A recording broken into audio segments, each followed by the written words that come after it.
Welcome students to this session on Learning Unit 5, International Marketing. Please note, this is not a general overview of Learning Unit 5, but a very focused revision tool that has been built specifically around the demands of the upcoming exam portfolio. You will see that the Rwanda case study runs through this entire presentation.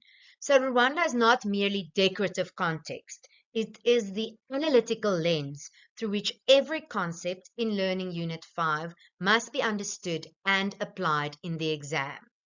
It's important to note that questions 1, 2, 5, and 7 of the portfolio draw most directly on the content of Learning Unit 5. Questions 3, 4, and 6 draw primarily on Learning Unit 7 and the prescribed readings.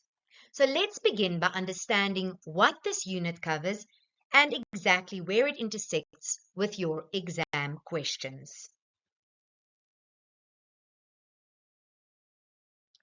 So let's look at the main topics covered in Learning Unit 5.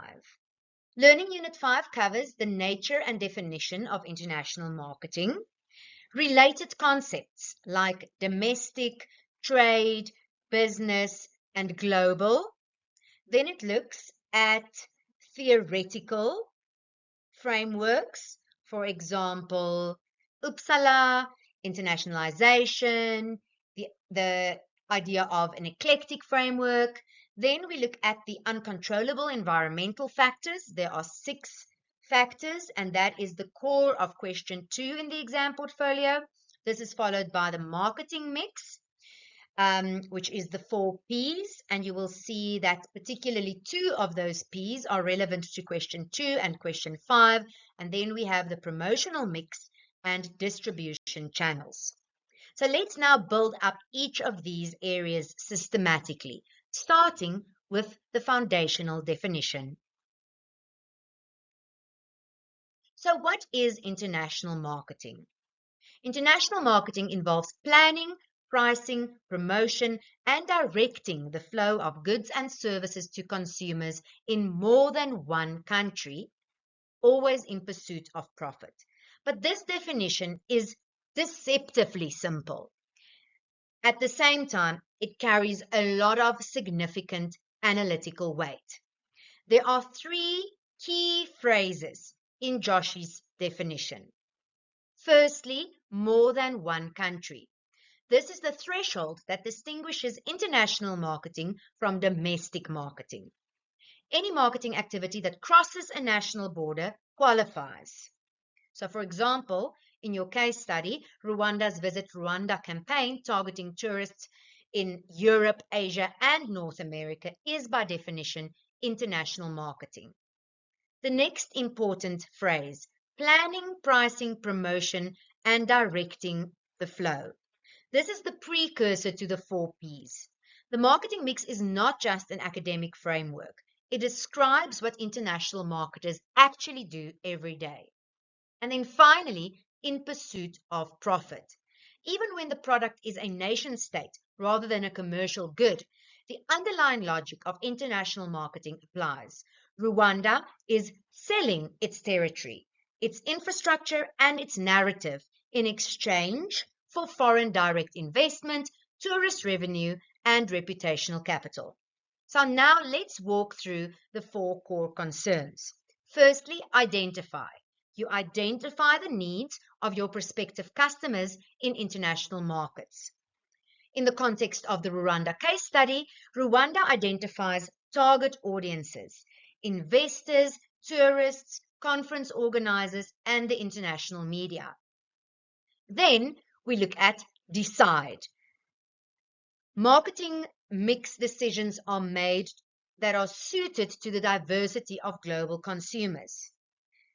In the context of Rwanda, Rwanda makes decisions about which aspects of its identity to promote: guerrilla trekking, tech innovation, the cleanliness of Kigali, and which to manage carefully, like their human rights record, their involvement in the DRC. Next up, penetrate. This is to enter international markets using differentiated strategies. Rwanda enters international markets through events like the CHOGM, WEF, sponsorships like Arsenal, and diplomatic channels. Finally, adapt. It is necessary to recognize that international environments are uncontrollable and ever-changing. Rwanda, for example, faces uncontrollable environments like international media coverage, civil society criticism, and must therefore constantly adjust its messaging in response. So, to understand international marketing in depth, we need to understand four related concepts that sit alongside it.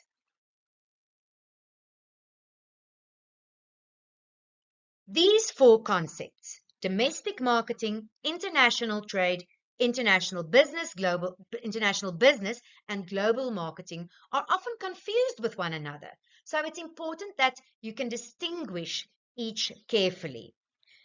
Domestic marketing, this is marketing activities within a single country's borders, the baseline from which international expansion begins. Rwanda, for example, has a domestic tourism and marketing strategy which targets Rwandan citizens. But you will see that this is not what the exam scenario is asking about. The exam scenario is entirely about Rwanda's international facing strategy. So you need to be able to acknowledge the domestic baseline before explaining why Rwanda must operate internationally. Now we look at international trade, which is a macro level term for the flow of goods, services, and capital across national borders, including analysis of balance of payments. So this is in essence a macroeconomic government level concept. It is less relevant to the exam portfolio, but it underlies the broader context of Rwanda's economic positioning. Rwanda wants to be seen as a favorable trade and investment destination. Thirdly, international business. Any business transaction that occurs across two or more countries, and that can include sourcing materials abroad to opening a foreign production plant. This concept is most useful for understanding why multinational companies and conference organizers choose Rwanda over other countries. Rwanda actively competes in the international business marketplace for foreign direct investment. The Kigali Innovation City and the Kigali Convention Center are direct attempts to capture this type of international business activity. Finally, global marketing. Coordinating and standardizing marketing across multiple markets to satisfy global customer needs while acting as a corporate citizen of the world. This is the most sophisticated of the four concepts, the most directly relevant to Rwanda. Global marketing involves being corporate citizens of the world, contributing to development, building trust, and positioning a brand for global audiences. Rwanda's Visit Rwanda campaign, its guerrilla conservation narrative, and its positioning as Africa's most efficient state are all elements of a global marketing strategy. So let's emphasize what is important here. The exam link here that you see is Rwanda's strategy operates across all four concepts, from domestic tourism to global marketing through the Visit Rwanda campaign. So now that we understand what international marketing is and how it relates to adjacent concepts, let's examine the theoretical frameworks that explain why companies and nations expand internationally.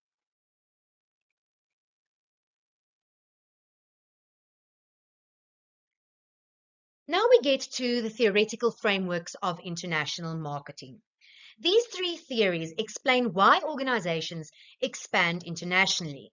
While they were developed primarily to explain corporate behavior, they can be productively applied to how Rwanda thinks about its own expansion as a national brand. First, let's just look at the theory.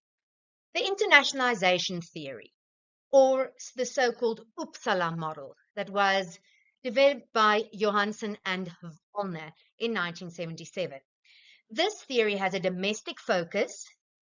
It's focused on infrequent exports to neighbors, independent agents to nearby markets, a sales subsidiary abroad, and foreign production plants. The internationalization theory, why multinationals manage operations internally rather than through external partners. Because it protects proprietary knowledge, it minimizes operating costs, it controls supply to avoid oversupply, applies differential pricing, and maintains product quality. And then the Dunning eclectic theory, or the OLI framework developed by John Dunning in 1988, which looks at ownership, location, and internalization. OLI. Ownership is the unique competitive advantage, the tech, the brand, the managerial skills, and the economies of scale. Location, value added by operating in developing markets, lower costs, lower taxes, more incentives. And then internalization, the degree to which MNCs use internal versus external partners to protect and control operations. So now we can look at it in the context of the Rwanda case study.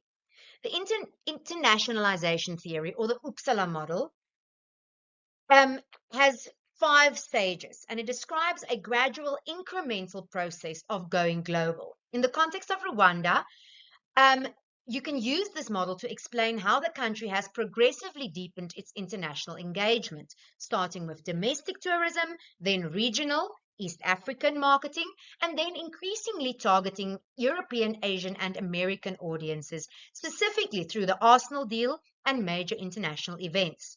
Rwanda did not go from post-genocide isolation to Arsenal shirt sponsorship overnight.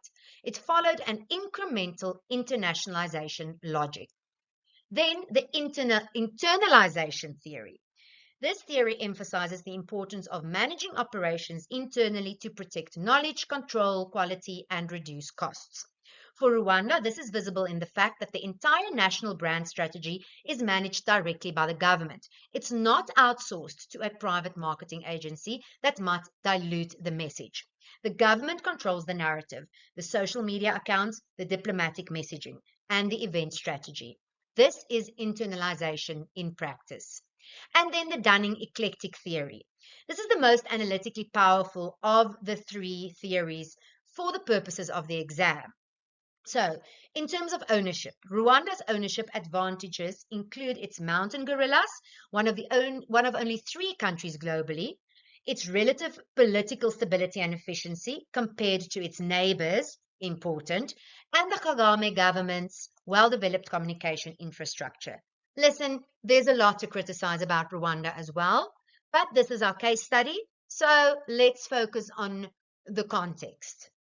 Location. Rwanda offers advantages to foreign investors and conference organizers, a well-governed environment, improving infrastructure, and Kigali's positioning as a neutral Central African hub. And then internalization. As noted above, Rwanda internalizes its brand management rather than licensing it to external partners. So the theoretical framework gives us the why. Now we turn to the what, the specific environmental factors that constrain and shape Rwanda's international marketing strategy. So let's look at the uncontrollable environmental factors. And this is something that comes up in question 2. The word uncontrollable is critical. We have culture, language, political systems, legal systems, economic systems, and infrastructure here. These are the factors that Rwanda or any international marketer cannot change. They can only be understood, navigated, and adapted to. And it's useful framing for answering question 2. You can, for example, begin each environmental factor by explaining why it is uncontrollable and then show how Rwanda adapts to or is constrained by it. So culture. Culture shapes what consumers want, how they respond to brands, and what associations they bring to a product. Rwanda's ecotourism and gorilla trekking product is highly culturally loaded. It appeals to Western conservation values and the ethical tourism movement. However, Rwandan culture itself, including its post-genocide recovery narrative, is also a cultural product that is being marketed internationally. The tension between authentic cultural expressions and curated cultural performance is, in this case, directly relevant to question 7. Now we look at language. These are verbal and non-verbal cues that are unique to each group. Labels, advertising, and direct marketing must all be translated and culturally adapted. Rwanda is a multilingual country. They speak Kinyarwanda, French, English, and Swahili. Notably, Rwanda switched from French to English as its primary second language in 2008, which was a politically significant choice that positioned the country more firmly within the Anglophone global business environment. This is a language decision made in the context of international marketing logic. Political systems, here we look at democratic versus totalitarian governments. Political risk, like corruption and instability, directly affects profitability and market entry. Rwanda operates under a highly centralized authoritarian government. This is an uncontrollable factor from the perspective of international investors and tourists, and they must factor in political risk. For Rwanda's government, the political system is an instrument of brand management and not a constraint. And this duality is analytically important. The political system is simultaneously, you will see, a competitive advantage and a reputational liability. Then we move on to legal systems. This is where we look at the regulation of packaging, labeling, advertising restrictions, and IP or intellectual property protection. Risk arises from poorly defined or unpredictable laws.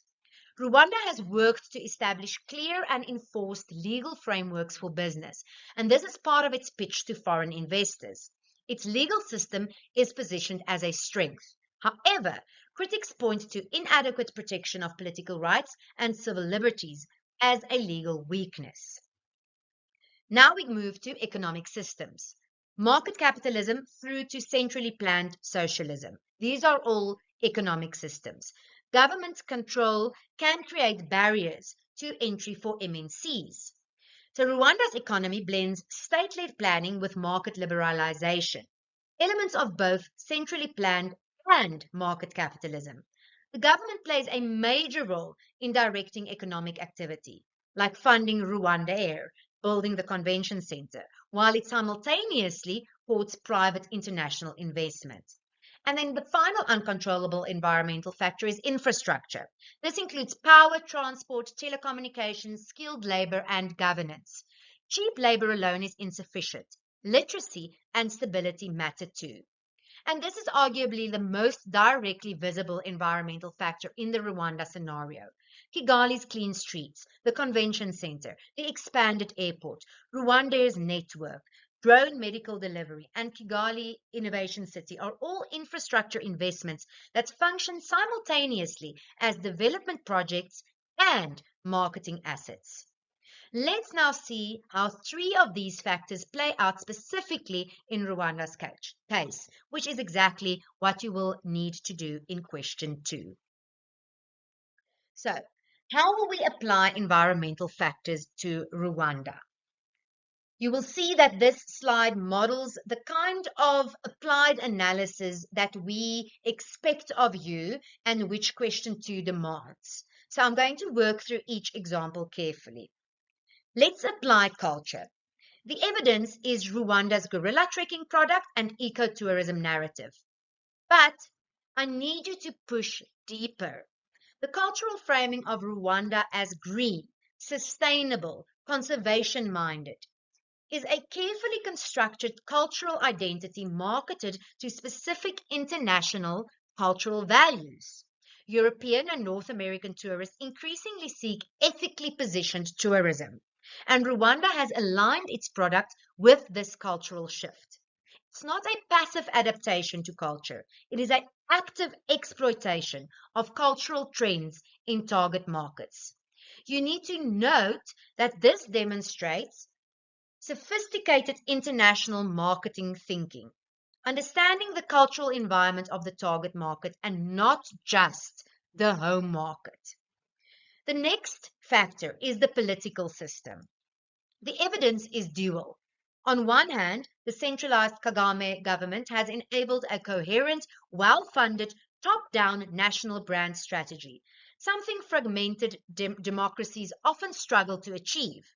On the other hand, political risk, like press restrictions, treatment of opposition figures, transnational repression of dissidents, is precisely the kind of political factor that international investors and tourists assess when making decisions. The Human Rights Watch and Amnesty International reports noted in the scenario are real-world examples of how the political environment creates a contested reputational space.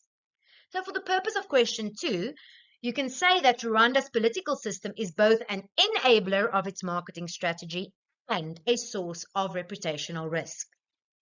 And finally, let's look at infrastructure. And this is probably the easiest of the factors to apply to Rwanda and the one with the richest scenario evidence. The Kigali Convention Center, Rwandair, the expanded airport, the Kigali Innovation City, drone delivery, which we've already all mentioned. They are all mentioned also in the scenario. The key analytical point is this. Rwanda has recognized that infrastructure is not just a background condition for marketing. It is the marketing. Building world-class infrastructure is a marketing strategy, and this is consistent with Dunning's location advantage. The infrastructure upgrades make Rwanda a more attractive location for international business and tourism. So now let's turn to the other main requirement of question 2 and a main topic of this learning unit, the marketing mix. In question 2, you are asked to identify one element of the marketing mix that is most central to Rwanda's international marketing strategy and then to justify the selection. There isn't in this case a correct answer. And the marks in this case are for the quality of your justification.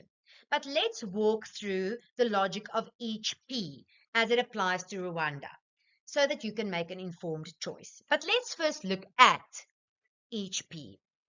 Product, promotion, price, and place. Product, tangible goods or services, classified as core, packaging, or auxiliary. It must adapt to local cultures, legal standards, and languages. We also look here at durable versus non-durable goods, and which is a distinction that applies across markets. Then promotion. The promotional mix is advertising, personal selling, sales promotion, public relations, direct marketing, and internet marketing. And each element must be culturally adapted. Then we turn to price. Pricing strategy must account for tariffs, exchange rates, competition, and consumer purchasing power in each market. Differential pricing allows charging different prices in different markets. Finally, place. Here we look at distribution channels. Indirect, whether it's through an agent or a merchant middleman. Consumer channels, trade companies, kairetsu, chaebols in the context of Korea, which is the case study in the study guide, B2B channels, and direct marketing channels. So let's turn our attention to the Rwanda case study. Rwanda's product is a country itself, a complex bundle of tangible and intangible attributes. The tangible product includes gorilla trekking permits, hotel accommodation, conference facilities, and ecotourism experiences. The intangible product includes the narrative of remarkable post-conflict recovery, African innovation, and safe, efficient governance. Note that product adaptation is visible. Rwanda's tourism product is framed differently for European conservation-minded tourists, for African business travelers, and for international conference organizers. Price. Rwanda positions itself as a premium destination. Gorilla trekking permits are deliberately expensive to control the visitor numbers and signal exclusivity. Conference tourism is priced competitively against other African destinations. The Arsenal deal represents a significant price investment, $30 million per year, that Rwanda judges delivers proportionate promotional value. Price as the central element would need justification around Rwanda's premium positioning strategy. Now we turn to promotion. This is arguably the strongest candidate for most central. Rwanda's entire international strategy is built on promotion. Arsenal shirt, CHOGM, the WEF, Visit Rwanda's digital presence, influencer partnerships, diplomatic amplification. Promotion is the visible face of Rwanda's strategy. If you argue for promotion, you can also draw on Learning Unit 5's promotional mix, which I've already mentioned, advertising, PR, internet marketing, and then you can link it to specific scenario evidence. Finally, looking at place or distribution. For a nation state, place means access. How does Rwanda get its product to international consumers? This is where Rwandair and the Kigali airport expansion become relevant. Rwanda is literally expanding its distribution network by adding flight routes and positioning Kigali as a continental transit hub. If you argue for place, you can note that without the physical infrastructure of access, the promotional investment would be wasted. So, since promotion will be most likely the central element for Rwanda, let's examine the full promotional mix in detail. The promotional mix has 6 elements: advertising, sales promotion, direct marketing, personal selling, public relations, and internet marketing. When we look at advertising, it is paid mass media communications, TV, print, and outdoor. It must adapt to language and cultural norms. Arsenal Visit Rwanda shirt sponsorship is the clearest example of paid international advertising in your scenario.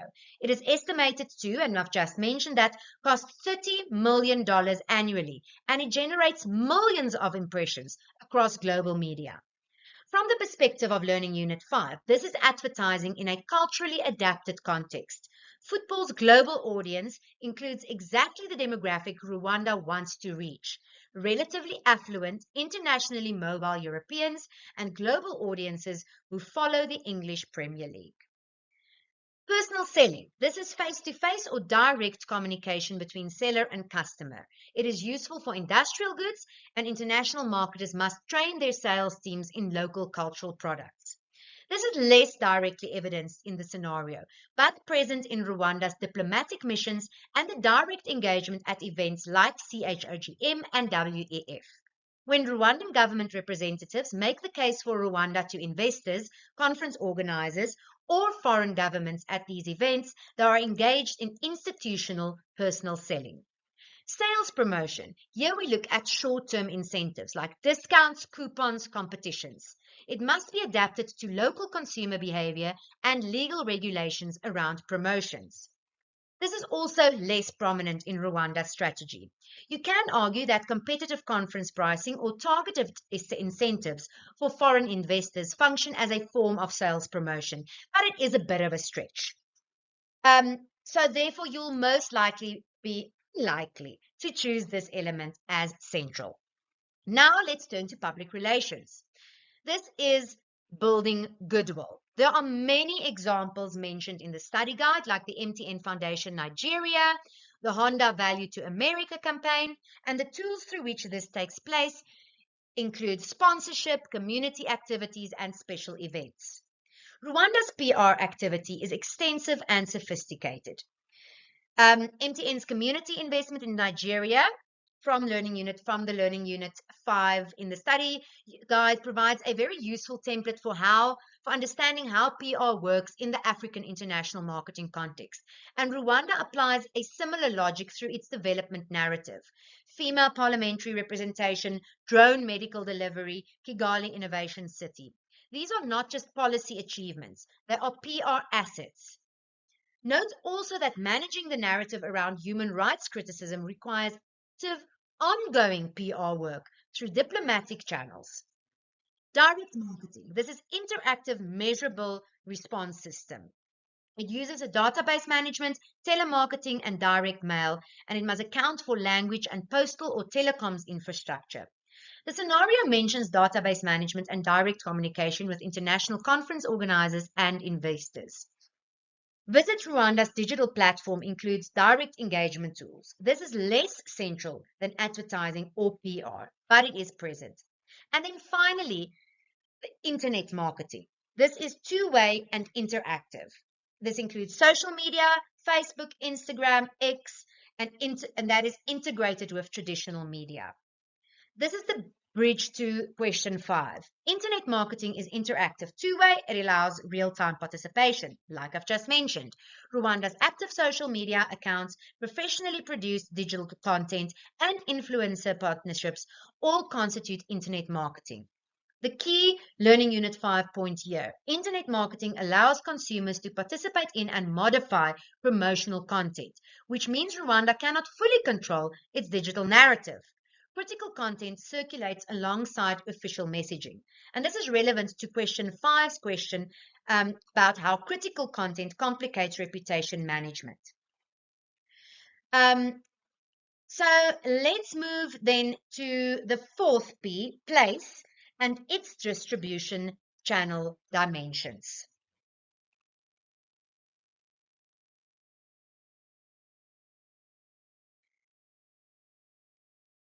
Let's get then to place and distribution channels. While place is less central to Rwanda's strategy than promotion, understanding distribution channels is important for a nuanced understanding of how Rwanda gets its product to international consumers. So the 4 distribution channels are indirect channels, that's agent and merchant middlemen, consumer channels, trade companies, B2B channels, industrial agents and specialists, and direct marketing channels. And that is so there is no intermediaries.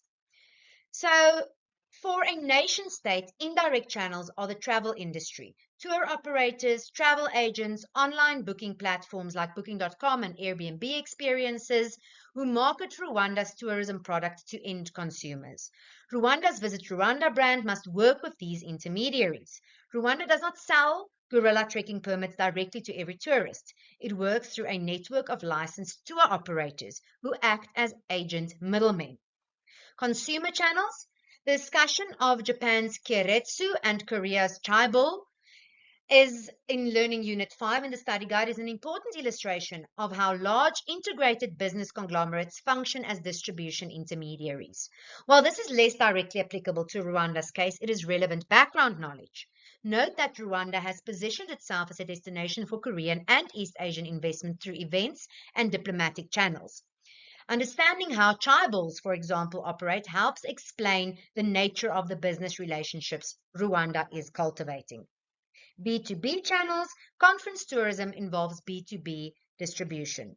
Travel management companies, event logistic firms, and freight forwarders all play a role in delivering Rwanda's conference product to international clients. The Kigali Convention Center operates through B2B relationships with event organizers. Direct marketing channels. Visit Rwanda's digital platform operates as a direct marketing channel. Tourists can research, plan, and increasingly book directly without going through intermediaries. This reduces distribution costs and gives Rwanda more control over the customer experience and data. So a key analytical point that is important to you. The concept of place as distribution becomes particularly interesting when the product is a country. Rwanda's distribution strategy involves expanding physical access, Rwandair, its airport, reducing friction for international visitors, like visa on arrival policies, and creating digital access through the Visit Rwanda platform. These are all distribution decisions that Learning Unit 5 would categorize under the fourth P. Let's now focus specifically on digital and internet marketing, which is the bridge to question 5 of your exam. So this slide bridges Learning Unit 5's content on internet marketing with the question 5 requirements to engage with SEO on digital public diplomacy. So the key features of international marketing is that it's two-way and interactive, that it's mobile first, that there is social media integration, and that it is cultural sensitivity is critical. The most important Learning Unit 5 here is interactivity. Traditional advertising like TV, print, and outdoor is one way. The marketer sends a message and the consumer receives it. Internet marketing is two-way. Consumers can respond, share, modify, and challenge messages in real time. This fundamentally changes the power dynamic between Rwanda's government communicators and their international audiences. The smartphone revolution noted in Learning Unit 5 is directly visible in Rwanda's strategy. Mobile optimized content, Instagram and YouTube videos designed for mobile viewing, and influencer partnerships that leverage personal smartphone content are all mobile first tactics. Cultural sensitivity in color and language, mentioned in Language Learning Unit 5 in the context of website design, is relevant to Rwanda's digital strategy. Visit Rwanda's visual identity, lush green landscapes, mountain gorillas, clean urban streets, is carefully calibrated to resonate with target audiences' cultural values around nature, safety, and progress. Rwanda's digital strategy. So let's then compare the column on the left and the column on the right. If we look at government social media, it's a two-way interactive medium. Rwanda's X, Instagram, and YouTube accounts allow international audiences to comment, share, and engage, but they also allow critics to respond. The Visit Rwanda platform is mobile first and it's culturally adapted. Professional production values, it has influencer partnerships and carefully curated visual content that all reflect sophisticated internet marketing practice. Diplomatic amplification. This links to the integration with traditional channels. Learning Unit 5 notes that social media is integrated with traditional marketing. Television advertisements encourage viewers to visit social pages. Rwanda's diplomatic missions amplify the digital message through their own networks, effectively using each mission as a distribution node for the Visit Rwanda brand. And then we can look at the contested digital space, uncontrollable environment of internet marketing. Learning Unit 5 warns that internet marketing involves uncontrollable environmental factors, including cultural differences. For Rwanda, the uncontrollable factor is the free circulation of critical content, like the Human Rights Watch reports, coverage of DRC military involvement that Rwanda's government communicators cannot suppress. So how do we connect this to SEO? Students should note that SEO argues digital public diplomacy differs from traditional public diplomacy in that it enables direct, unmediated communication with foreign publics, bypassing traditional media gatekeepers. And this connects to Learning Unit 5's point that internet marketing allows a back and forth flow of information and enables users to participate in and modify the forms and content of the promotional message. Rwanda uses this to its advantage with direct-to-consumer digital content, but the same interactivity that enables Rwanda's messaging also enables its critics. Let's now pull all of this together with a strategic overview of Rwanda's international marketing across all 4 Ps. Here we have a synthesis, and it helps you to see Rwanda's entire international marketing strategy mapped onto the 4 Ps before you write your exam portfolio. So product, it reinforces the country as product concept. Rwanda's core product is access to mountain gorillas, a uniquely scarce and emotionally powerful tourism experience. But the auxiliary product, the broader Kigali experience, cleanliness, efficiency, safety, tech-forward development, is what differentiates Rwanda from competitors and what justifies the premium price of the gorilla trekking permit. Kigali itself, as repeatedly ranked among Africa's cleanest and most orderly cities, functions as a product feature. Promotion. This emphasizes the scale and sophistication. Arsenal sponsorship, we've mentioned this several times, but $30 million per year is a large promotional investment for a country of Rwanda's GDP, which signals how seriously the government takes international marketing. The CHOGM and WEF Africa function as massive, high-credibility promotional platforms. These events do not just generate media coverage, they create direct relationships with decision makers in business and government, who are Rwanda's target audiences. Place. It's a return to the distribution logic. Rwandair, extending to 30-plus destinations, is not just a transport policy, it's a marketing decision. Every new route is a new distribution channel. Kigali as a transit hub means More international travelers pass through, experience the city, and become potential repeat visitors or investment advocates. And then the political environment. No, this is shown here in a different color to signal that it is not one of the 4 Ps, but it is a dominant, uncontrollable environmental factor. The political environment shapes all 4 Ps. It enables Rwanda's top-down promotional coherence, but simultaneously creates reputational risk that no amount of marketing can fully neutralize.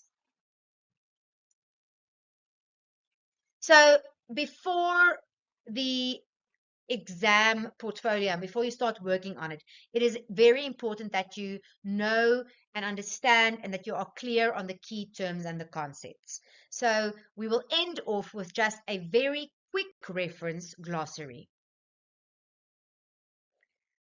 This is sort of a rapid fire consolidation exercise. International marketing, as proposed by Joshi. It is planning, pricing, promoting, and distributing goods and services to consumers in more than one country. So the more than one country threshold and the profit motive is important. Even when Rwanda is not selling a commercial product, the logic of profit in the form of tourism revenue, FDI, reputational capital applies. The Uppsala model, this 5-stage internationalization pathway from domestic focus through to foreign production plant, is useful for explaining how Rwanda's international engagement has deepened over 30 years since the genocide. The Dunning OLI, ownership, location, internalization, it's the most theoretically powerful framework for explaining Rwanda's competitive advantages, mountain gorillas, stability, tech infrastructure, and its choice to manage its brand internally through government control. The promotional mix includes all 6 elements: advertising, personal selling, sales promotion, public relations, direct marketing, and internet marketing. Question 2 asks for one of the 4 Ps, not one element of the promotional mix. Make sure that you know that. Promotion as a whole is one of the Ps. Promotional mix breaks promotion into 6 sub-elements. Keiretsu or Chaebol are high-value content knowledge points that demonstrate the broader Learning Unit 5 literacy beyond the Rwanda scenario. If you can reference Keiretsu or Chaebol in a relevant context, it will demonstrate your depth of reading. The Keiretsu and the Chaebol, they are Japan or Korea's family-linked corporate conglomerates that act as intermediary trading companies in distribution channels.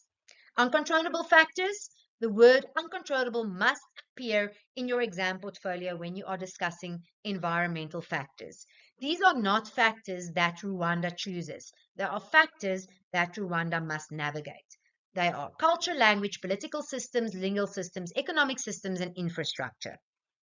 Then direct marketing. It's interactive, it's measurable, it's targeted. This definition is particularly relevant to Visit Rwanda's digital platform, which allows direct booking and direct consumer engagement.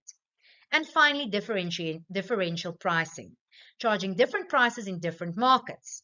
This is relevant to Rwanda's pricing of gorilla trekking permits. They are premium and they are internationally facing versus domestic tourism products. So that is then the end of our I want to say quick fire overview of Learning Unit 5 with a specific focus on the exam portfolio questions and the Rwanda case study. Please work through this lesson again. I have said quite a lot, and I have said quite a lot that is relevant to your successful answering of the questions of the exam portfolio. Thank you for listening to this presentation.